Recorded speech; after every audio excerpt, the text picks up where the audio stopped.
Et salut les potes, c'est Jigfio, j'espère que vous allez bien. Aujourd'hui on se retrouve pour le test de la 6900 XT Founder. C'est le modèle Power Color, mais c'est juste un modèle partenaire. En soi c'est le modèle Founder AMD. J'ai mis du temps à vous le sortir, je sais, mais enfin, trêve de bavardage, allez, lancement.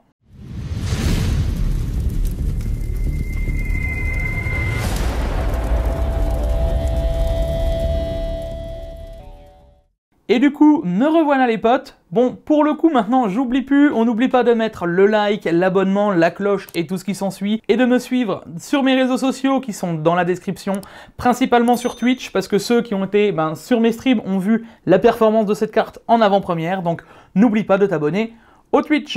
Bon les potes, en tout premier lieu, j'aimerais déjà m'excuser d'avoir mis aussi longtemps à tester la 6900 XT. Je vous le dis clairement, ça me prend énormément de temps de tester les cartes graphiques, et vous allez voir que sur la chaîne, on va encore avoir pas mal de tests de cartes graphiques prochainement. Il se pourrait que nous ayons encore pas mal de pain sur la planche. Du coup les potes, vous me voyez là, je suis derrière toutes ces boîtes là, coucou. Du coup, effectivement, ça me prend énormément de temps, et comme vous pouvez le voir, on a encore beaucoup de choses à faire sur la chaîne, voilà. Donc après cette petite interlude, on va quand même attaquer dans le vif du sujet avec cette 6900 XT, le modèle Founders Edition. Et je tenais d'abord vous présenter ce modèle-là en particulier, parce que c'est un modèle que j'affectionne tout particulièrement. Clairement, sans mentir, c'est sûrement le plus joli modèle de Founders Edition que j'ai vu. Bon, la Radeon 7 m'avait déjà tapé dans l'œil à l'époque, mais là pour le coup c'est un sans faute. Il n'y a pas grand chose à redire, le modèle est en plus performant et vous allez le voir pendant les tests, ça envoie du bois même au niveau du refroidissement. Clairement, ce modèle là pour moi est juste top. On va directement rebondir et on va débunker un peu le refroidissement justement de cette carte graphique. Donc on se retrouve avec 3 ventilateurs axiaux. Déjà avant chez AMD on se souvient des modèles Founder encore blower, avec la 5700 XT par exemple. Là c'est plus le cas. En plus ils ont revu une nouvelle façon de le refroidir avec directement le refroidissement qui se retrouve au niveau de la tranche de celle-ci. Donc je trouve ça plutôt bien joué d'AMD, et en plus quand on la met à la verticale ça donne tout son charme avec directement l'air chaud qui circule vers le haut. Franchement bien joué AMD là-dessus. De plus, le bloc respire la qualité, que ce soit la backplate ou directement le bloc de refroidissement en général est complètement en métal. Et ça, déjà, ça change tout sur une carte graphique. Ça ne fait pas cheap, on sait qu'on a quelque chose de solide entre les mains. Comparativement à d'autres cartes graphiques qu'on pourrait déjà avoir, on n'a pas cette même sensation. Moi, je trouve que c'est du plus bel effet, en tout cas, niveau qualité sur le bloc. Venons-en tout de suite aux dimensions de cette carte graphique. Au final, on est sur une taille de 2,5 slots, donc 50 mm d'épais, de 267 mm de longueur, sur 120 mm de largeur. Donc on est quand même sur une carte plus ou moins classique, et ça change de nos gros modèles gigantesques qui peuvent monter à plus de 32 ou 33 cm. D'ailleurs, que ce soit pour la 6800 XT ou la 6800 qui elle sera juste un peu moins épais, on sera plus sur 2 slots d'épaisseur, les cartes graphiques Founders Edition de chez AMD embarquent tous les mêmes dimensions. Donc si vous posez la question si votre 6800 XT ou votre 6800 rentrera dans votre boîtier au niveau de la longueur ou de la largeur, vous avez déjà votre réponse. Comme je vous le disais, au niveau du refroidissement, on est plutôt assez bien loti, avec un refroidissement qui performe en général du moment où on fait une courbe de ventilation. Pourquoi je dis ça? Parce que quand on fait pas de courbe de ventilation, on se retrouve vite à 74-75 degrés avec un hotspot, donc c'est une température au point le plus chaud du GPU que montre AMD, on se retrouve vite à des 85-90 degrés. Alors faut pas s'inquiéter, c'est des températures qui sont tout à fait normales, 80-90 degrés sur le hotspot, faut pas s'inquiéter, on commencera à s'inquiéter à partir de 110 ou 115 degrés, donc pas de stress. Mais bon, si on peut la refroidir tout de suite mieux, autant profiter des paramètres du pilote AMD pour lui faire une courbe de ventilation et refroidir celle-ci. D'ailleurs, j'en profite, j'en avais fait une petite vidéo comment overclocker sa carte graphique et je parle de la ventilation, donc ceux qui possèdent une AMD, pensez à aller voir cette vidéo, ça pourrait vous intéresser. Pour en revenir sur son refroidissement, une fois la courbe custom faite, là c'est juste insane. La carte a du mal à dépasser les 60 degrés, d'ailleurs vous pouvez voir sur les tests TimeSpy que je fais d'habitude, on voit que la carte tourne en moyenne entre 60 et 62 degrés, que ce soit avec la courbe custom ou à fond. Par contre, au moment du démontage, je me suis retrouvé face à un hic, c'est que je me suis retrouvé en face d'un pad thermique. Alors quand je dis un pad thermique, c'est pas un pad comme on retrouverait pour refroidir des VRM, mais plus un pad thermique comme du Carbonaut de chez Thermal Grizzly. Et pour le coup, le Carbonaut sur le papier a des performances oufissime. Et là, ça se fait sentir clairement sur la carte graphique, parce que j'ai essayé de la remonter avec une pâte thermique que j'utilise d'habitude, la Gelide Extreme, et je n'en avais pas mis assez. Donc faites attention si vous voulez repaste votre carte AMD, dites-vous peut-être que le pâte thermique fera très bien l'affaire, que si vous la repastez mal, vous allez perdre en performance. Alors quand je dis perdre en performance, c'est pas forcément en performance en mégahertz, mais je parle au niveau de température. Il faut se rendre compte qu'une fois que j'avais changé la pâte thermique, je remontais de nouveau à des 66, 67, 68 degrés, et je me suis dit mince, qu'est-ce qui se passe? Et là du coup j'ai recherché un peu sur les forums, et je suis tombé sur l'article d'Igor's Labs, qui parle de ce refroidissement avec une différence possiblement au niveau de la puce qui serait un peu bombée, et le refroidissement qui serait un peu spécifique comparativement aux autres cartes graphiques. Du coup le remontage de cette carte graphique ne se fait pas du tout normalement. À la place de serrer directement la croix qu'on retrouve d'habitude sur le bracket AMD, et là d'abord on doit placer les vis les plus loin de ce bracket et les mettre en position serrage avant seulement de mettre le bracket.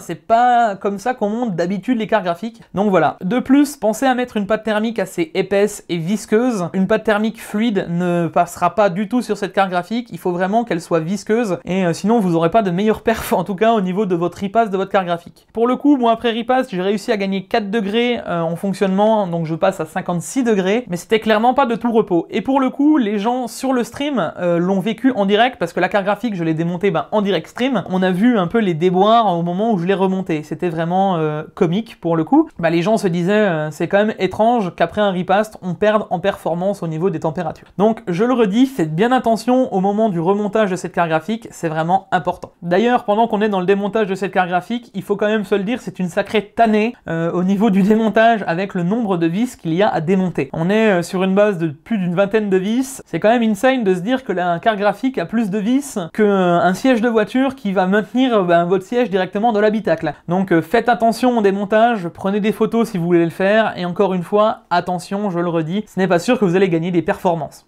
De plus, une fois qu'on l'a démontée, j'étais assez étonné du refroidissement de celle-ci. On n'est pas sur le refroidissement classique avec des caloducs à gauche, à droite, c'est pas du tout ça. C'est directement plusieurs bases de cuivre, donc découpées comme un gros bloc de cuivre, et qui vient refroidir les points chauds de la carte. Que ce soit au niveau des VRM, des puces mémoire ou de la puce en elle-même, j'étais assez étonné de ce refroidissement qui est finalement ultra performant. Donc c'est une bonne surprise, et je me dis qu'au final, j'espère que les marques vont peut-être le réitérer eux-mêmes sur leur prochaine carte graphique. Sinon, au niveau de l'alimentation de cette carte, on est sur un 2x8 pins et ça suffira très amplement. La carte consomme 300 watts comme sa petite sœur, la 6800 XT qu'on avait testé, la 6800 XT LC de chez Asus. Pour le coup, on peut toucher un petit peu à son power limit en augmentant ça avec More Power Tool. D'ailleurs, je vous le promets, on fera la vidéo comment passer au-dessus des normes constructeurs. Je le vois dans les commentaires, plein de monde me le demande. Vous inquiétez pas, je vous entends et on fera cette vidéo. Quant à elle, la carte est équipée d'un HDMI 2.1, donc ceux qui voudront profiter du 4K 120 Hz, il n'y a pas de problème, c'est disponible, et de 2 DisplayPort, ainsi que d'un USB-C. Bon du coup les potes, je pense qu'on a pas mal fait le tour déjà de cette carte graphique au niveau du refroidissement, du démontage et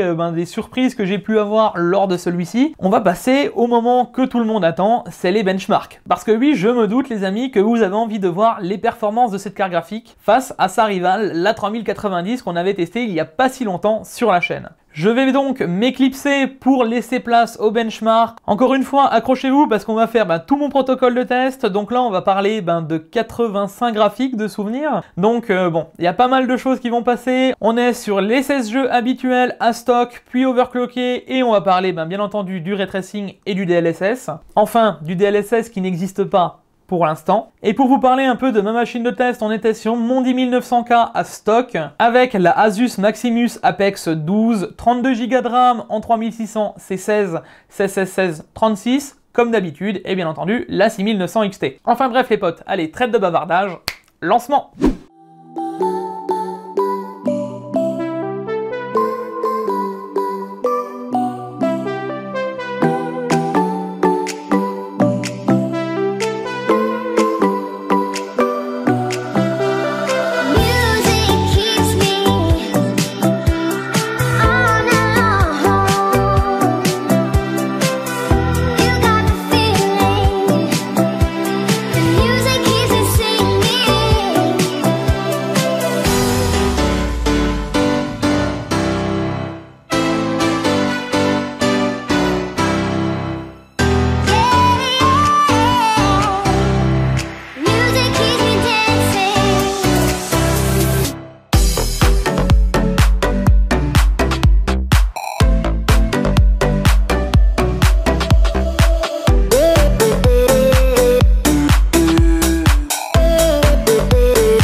I just can't let you go.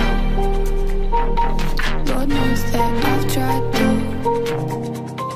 You said I was the only one.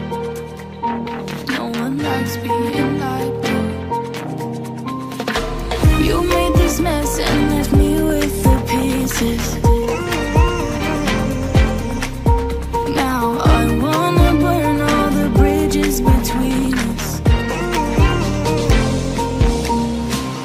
I can't focus, I can't forget. I've been thinking too much lately. I just need to clear my, I just need to clear my head.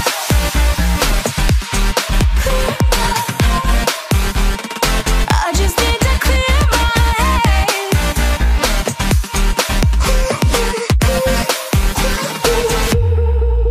I've been stuck going on my way, but it's not like I need it. And we may have some history, but we don't have to repeat it. You made this mess and left me with the pieces. Now I'm gonna burn all the bridges between us. I can't focus, I can't forget. I've been thinking too much lately. I just need to clear my, I just need to clear my head. Oh, clear my head. I just need to clear. Bon bah là les potes, c'est assez compliqué.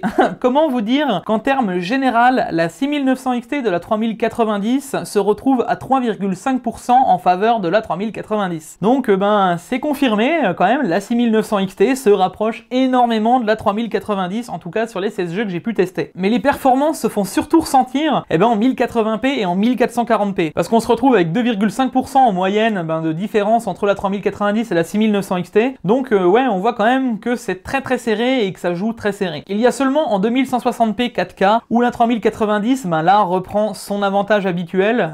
On le sait maintenant que les 3000 sont excellentes en 4K. Et là par contre la 3090 lui met 8,2% de distance. Donc oui, il y a quand même une différence entre une 6900 XT et une 3090. Mais pour le coup, il n'y a pas que la 3090 moi qui m'intéresse, c'est aussi la 6800 XT.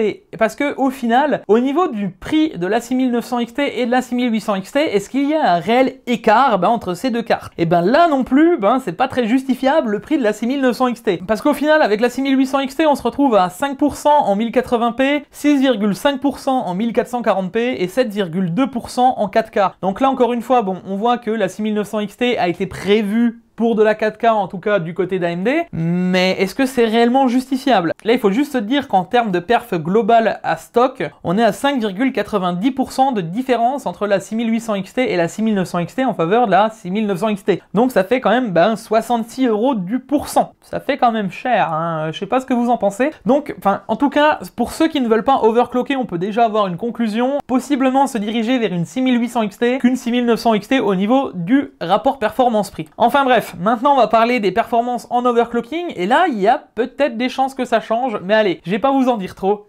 Lancement.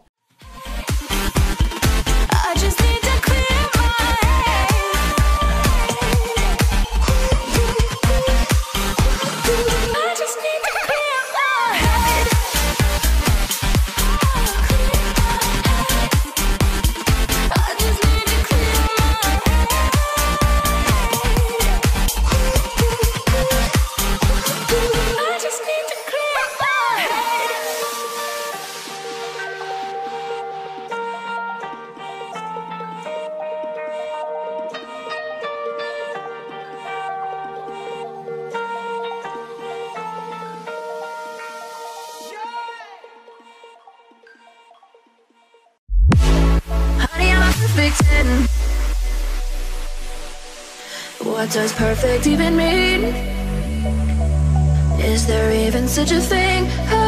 Ooh, can we switch up all the rules and imagine a utopia Darling, I'm just so fed up with these expectations. They keep weighing me down.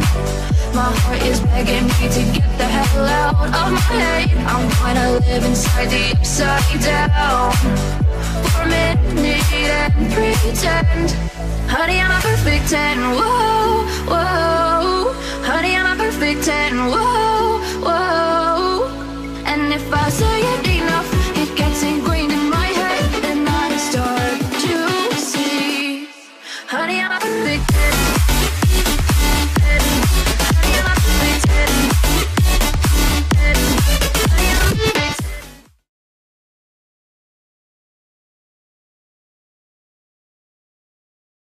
Et là les potes, comme pour sa petite sœur, la 6800 XT, quand on l'overclock, c'est tellement jouissif de gagner des performances déjà aussi facilement avec les fréquences qu'elle prend. Ma carte graphique monte à 2700, presque 2800 MHz. D'ailleurs, c'est avec ce modèle que j'avais réussi à rentrer dans le Hall of Fame de HWBO. Donc au niveau de Firestrike, Firestrike Ultra et Firestrike Extreme, j'étais d'ailleurs ultra content d'avoir réussi à l'époque à rentrer dans ce Hall of Fame au moins le top 10. D'ailleurs, il me semble que j'y suis toujours. Mais clairement, ouais, j'étais content du modèle et je me suis dit waouh, la performance est quand même folle. Et ben là ça se confirme dans les benchmarks, parce qu'au final entre la 6900 XT et la 6800 XT il y a toujours l'écart moyen qu'on avait avant. En 1080p on a 6,5%, 4,5% en 1440p et 4,51% en 4K, qui nous donne en termes de perf générale 5,4% d'écart entre la 6800 XT et la 6900 XT. Il faut bien aussi comprendre qu'on était quand même avec une 6800 XT de chez Asus, donc la modèle LC, un modèle qui est quand même ultra bien refroidi, avec un IO, tout ça. Donc là, on est quand même juste sur un modèle Founder Edition. Et là, on peut quand même voir que même si c'est qu'un modèle FE, il a des performances insane. Mais là où le bas blesse,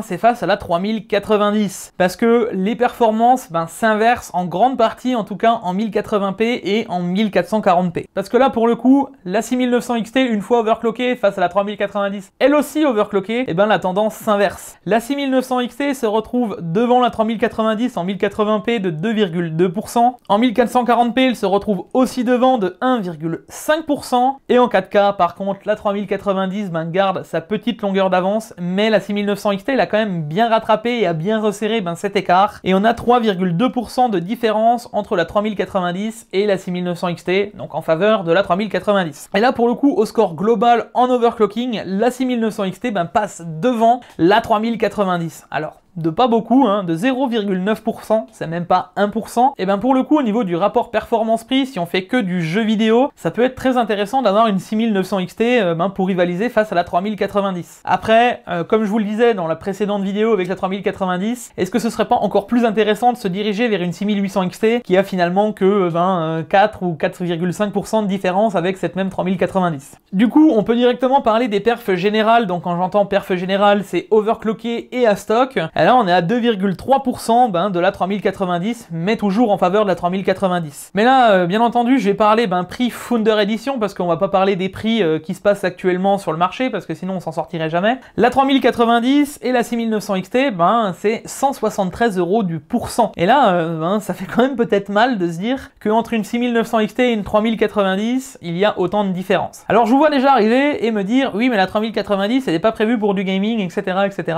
Pour moi, je pense que la 6900 XT, c'est aussi un peu un modèle niche et qu'on ferait mieux d'aller chercher des 6800 XT. C'est un peu comme si c'était une Titan AMD, la puce la plus performante où on paye vraiment 400 € de plus pour avoir 5%. Donc forcément, est-ce que c'est réellement intéressant ? À mon sens, pas vraiment, sachant qu'on a un pourcentage de 5,5% entre les deux cartes et que ça nous fait un 70 € du pourcentage. Pour moi, je trouve ça pas forcément ultra fou en termes de différence. Bon, là maintenant, il nous reste plus que les perfs au niveau du DLSS et du ray tracing, mais ça, si vous avez déjà vu la 6800 XT, il y aura pas vraiment de surprise. Mais enfin, allez, trêve de bavardage, lancement.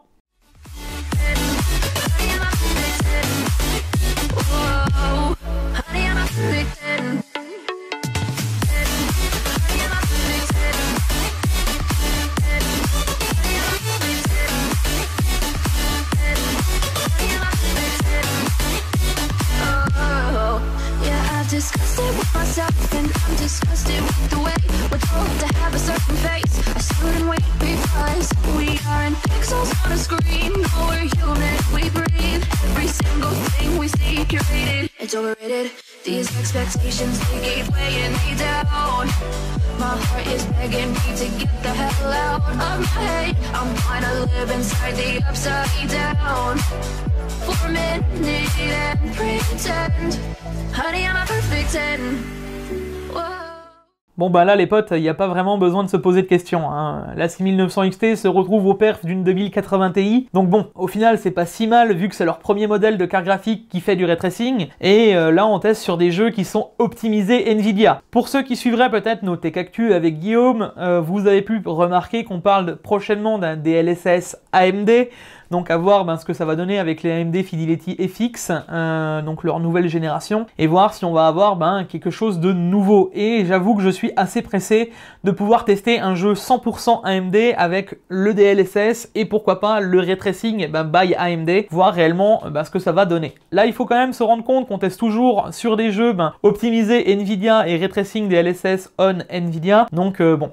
Faut rester impartial et on va voir par la suite ce que ça va donner. Actuellement, très clairement, que ce soit la 3090 ou même la 3080 sont au-dessus de la 6900 XT sans aucun souci sur le ray tracing. Bon du coup les potes, je pense qu'il est l'heure de la conclusion. Au final, cette 6900 XT est-elle intéressante pour vous à l'achat, oui ou non? Donc là, on va déjà parler du refroidissement. Comme je vous l'ai dit, c'est un refroidissement qui est ultra performant. Et d'ailleurs, je suis assez pressé de tester les deux 6900 XT que j'ai actuellement chez moi, que ce soit le modèle Sapphire ou le modèle de chez Messi, le Gaming X Trio. On va voir si les performances d'un modèle custom se valent face à la performance d'une Founder Edition. Après une petite courbe de ventilation dans le pilote AMD, j'ai pas grand chose à dire niveau refroidissement vu qu'on dépasse très rarement les 62 degrés. Pour moi, c'est juste excellent pour un modèle Founders Edition. Et enfin, en termes de perf général, pour ceux qui se posent la question, faut-il acheter une 3090 ou une 6900 XT? Je vous avoue que même moi, j'aurais des doutes à vous répondre. Ça va réellement dépendre de votre utilisation. Si vous avez une utilisation plus logicielle, là, il n'y a pas de question à se poser. On se dirigera plus vers une 3090, que ce soit au niveau de sa VRAM et au niveau des logiciels et de l'optimisation. Nvidia est bien meilleur là-dessus, il n'y a pas de doute. Que ce soit au niveau du ray tracing, et si vous avez décidé donc de ne pas jouer en rasterisation, mais plus de vous diriger vers les nouvelles techno, actuellement, il n'y a pas de doute aussi à avoir là-dessus, ce sera du côté Nvidia que ça se passera. Par contre, si vous êtes plus côté rasterisation, que ce soit en 1080p et en 1440p, là, la 6900 XT, elle est clairement faite pour vous. Après, faut pas oublier dans un coin de sa tête qu'on a aussi la 6800 XT qui est là à seulement 5% et qui est quand même bien moins chère quand on la retrouve au bon prix. Très clairement, moi, au niveau des prix, je me dirigerais quand même plus vers une 6800 XT. Et là, on a quand même une différence de 350 € sur les modèles Founder, ce qui n'est quand même pas rien. Pour un petit 5%, ça fait quand même cher du pourcentage. Et pour terminer, au niveau des performances, que ce soit en 1080p ou en 1440p, si vous overclockez, la 6900 XT passe devant la 3090 qu'on avait eu en test. Donc, au final, si vous faites que de la rasterisation, ça peut être quand même très intéressant de passer sur ce genre de modèle. C'est quand même très intéressant de passer le cap et d'aller chez AMD avec une 6900 XT. Au niveau de la 4K, la 3090 garde une petite tête d'avance, sauf si on l'overclock. Donc là, on n'a plus que 3%. C'est quand même très peu. Et là, au niveau tarifaire, là, ça va en faveur d'AMD très clairement, puisqu'on se retrouve une fois overclocké à seulement 3% de différence avec la 3090 pour 500 €. Donc il n'y a pas photo. Après, n'oubliez pas que les RTX 3000 restent ultra performantes en 4K, et Nvidia s'en est vanté dès le début, comme quoi c'était une carte qui était destinée à cette définition. Donc, si vous dirigez vers de la 4K, pensez quand même à partir peut-être sur une 3080 ou une 3090, c'est quand même un choix judicieux. Voilà. Pour conclure cette vidéo, je décernerai le jig d'argent à cette carte graphique. Ses performances restent insane, mais à un prix quand même qui n'est pas forcément très avantageux face à la 6800 XT. On est quand même à un bon prix face à la 3090 qui, elle, avait un mauvais rapport performance-prix. Et je reste quand même sur la base qu'il faudrait plus se diriger vers une 6800 XT qu'une 6900 XT. Bon voilà les potes, j'espère que cette vidéo vous aura plu. Donc on n'oublie pas de mettre dans les commentaires le hashtag 6900 XT. Et bien entendu, si le contenu te plaît, à lâcher le like, l'abonnement, la cloche, les réseaux sociaux et tout ce qui s'ensuit, comme d'habitude. On n'oublie pas de me suivre sur Twitch, parce que si tu me suis pas sur Twitch, tu n'aurais pas vu le démontage de cette carte graphique, et c'est vraiment dommage, vu qu'on essaye de le faire un maximum en stream. Voilà. En tout cas les potes, on se retrouve très prochainement pour des tests de carte graphique encore, et possiblement de processeurs. Mais enfin, allez, je vous en dis pas plus, à la prochaine, ciao ciao!